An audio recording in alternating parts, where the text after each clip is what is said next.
Bismillahirrahmanirrahim. Waltakum minkum ummatun yad'una ilal khairi wa ya'muruna bil ma'rufi wa yanhauna 'anil munkar. Assalamualaikum warahmatullahi wabarakatuh. Emas dilarang dalam dua tempat, yakni makan dan minum, minum dan makan. Itu ketentuannya. Kemudian yang kedua di dalam hadis ini juga bahwa yang dilarang makan dan minum itu emas dan perak. Kalau berlian tidak, perunggu juga tidak, yang lain-lainnya tidak dilarang. Seandainya ada wadah Pak yang dilarang dipakai makan dan minum, itu pasti dijelaskan. Jadi kalau ada wadah semuanya itu boleh, kecuali nanti yang dilarang.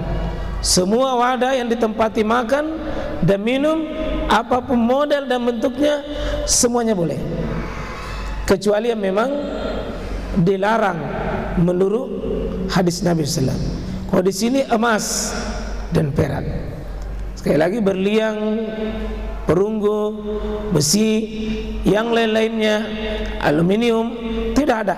Selama itu tidak ada pelarangannya. Ulama berbeda pendapat mengapa dilarang emas dan perak.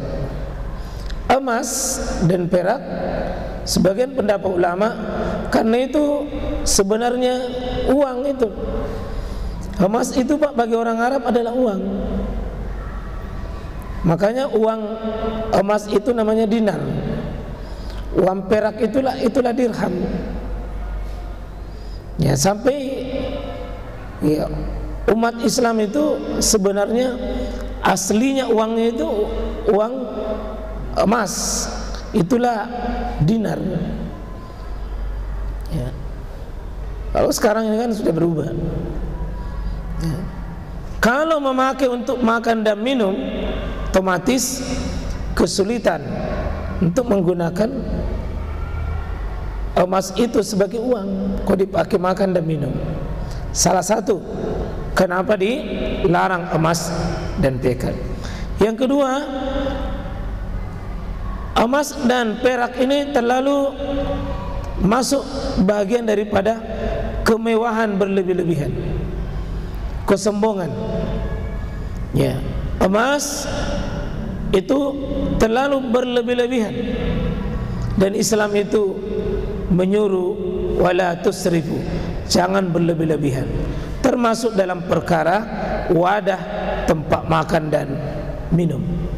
Itu dilarang berlebih-lebihan, apalagi itu menggunakan emas, menggunakan perak. Ya. Bahkan Nabi SAW di sini bukan cuma melarang, tapi Nabi memberi penjelasan. Fa innaha, sesungguhnya dia, yakni emas dan perak itu, lahum, bagi mereka. Siapa humnya di sini? Adalah selain orang beriman, yakni orang-orang kafir. Emas dan perak itu untuk mereka di dunia, bukan tempat makan dan minumnya orang beriman. Karena orang beriman itu Pak dipilihkan yang terbaik untuk dunianya, bukan pakai emas dan perak. Nah, dan ini menunjukkan walakum fil akhirah, sedangkan emas dan perak itu nanti kalian di akhirat. Artinya kalau kalian di akhirat itu nanti insyaallah di surganya Allah Subhanahu wa taala.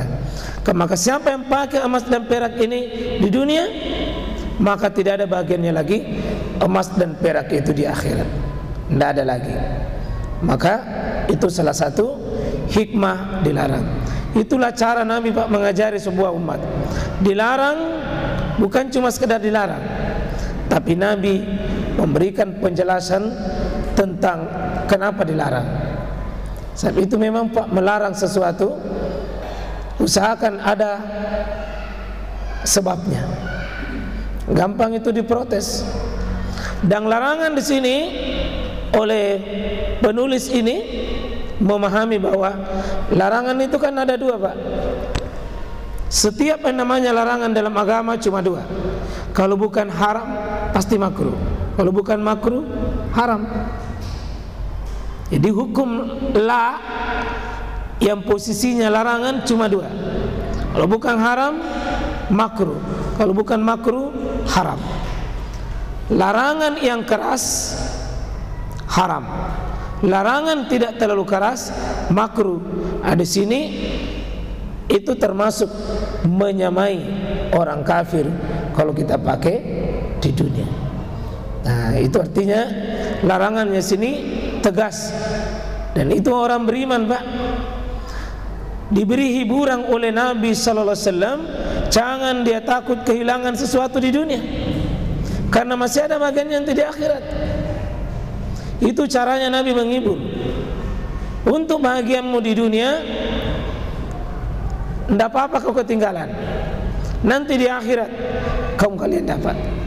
Ini bukan main agama ini, Pak, mengatur kita. Jangan terlalu sedih kalau dunia tidak dapat, karena wal akhiratu khairu abqa. Akhirat yang lebih kekal, wal akhiratu khairu laka minal ula.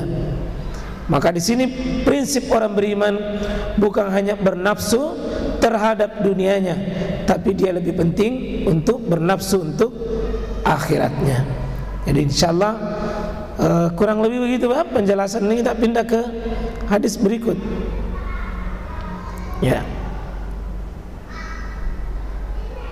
Nah, ini masih sama, tapi hadisnya beda. Saya lanjut saja. Kalau tadi Salman Uzaifah, ini wa Ummi Salamah radhiyallahu anha.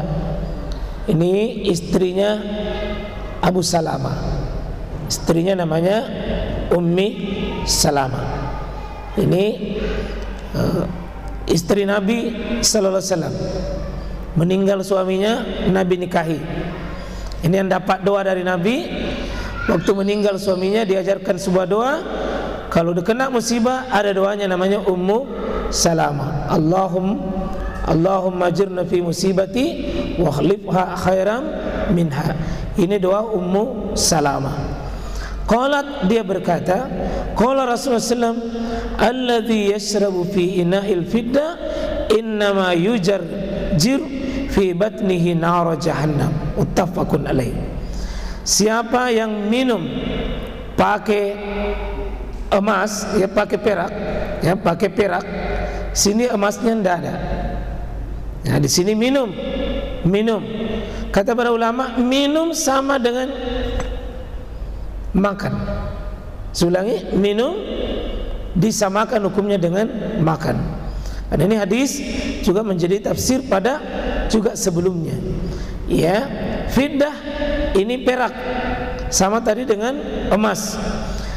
Kalau ada orang yang minum pakai perak, ya, gelasnya perak, piringnya perak, maka innama yujarjir, maka sungguh dia memasukkan itu di dalam perutnya nar jahannam, yakni api neraka jahannam.